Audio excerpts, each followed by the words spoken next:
It's my feel-good breakfast show.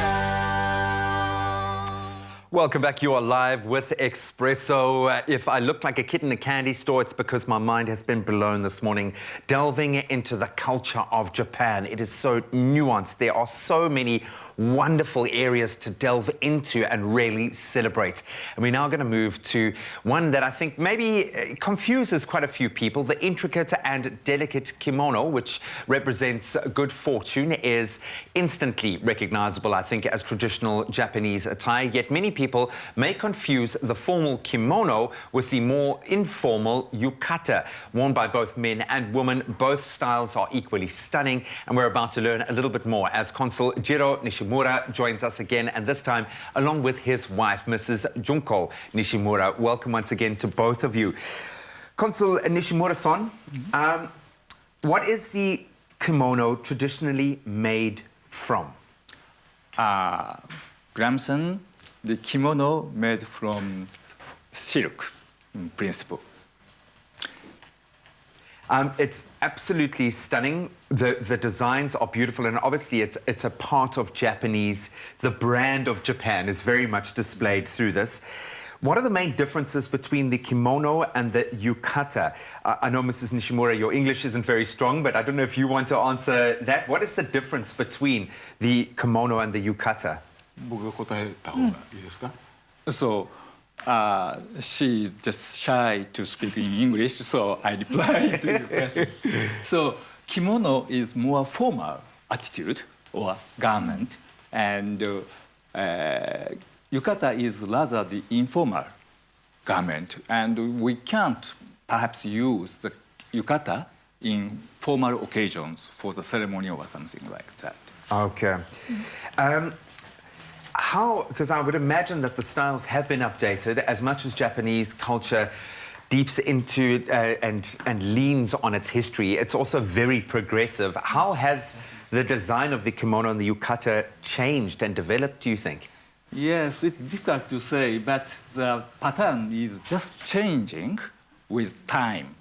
And the design itself doesn't change, but the pattern is we have so many patterns according to the regions or producers, but it is changing for the time. There are a couple of elements to it. I'm noticing some very nuanced, delicate touches and finishing touches. Can you take us through the different parts, the elements and those finishing touches? How does it all come together?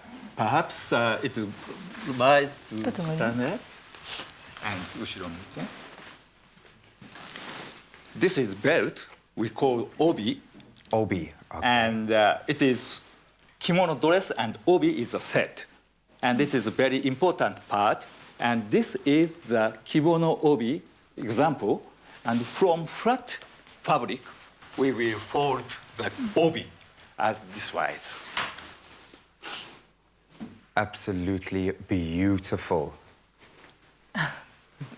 I love that. Thank you so much.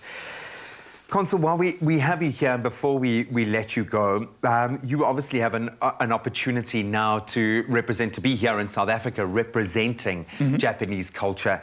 Why are you so proud of your country and your heritage? Oh, well, no. I think we are just one of the countries, and we have in Cape Town, we have 160 Japanese people here living, and we have so many tourists originally. And in this beautiful country, it is a great pleasure for me to present Japan.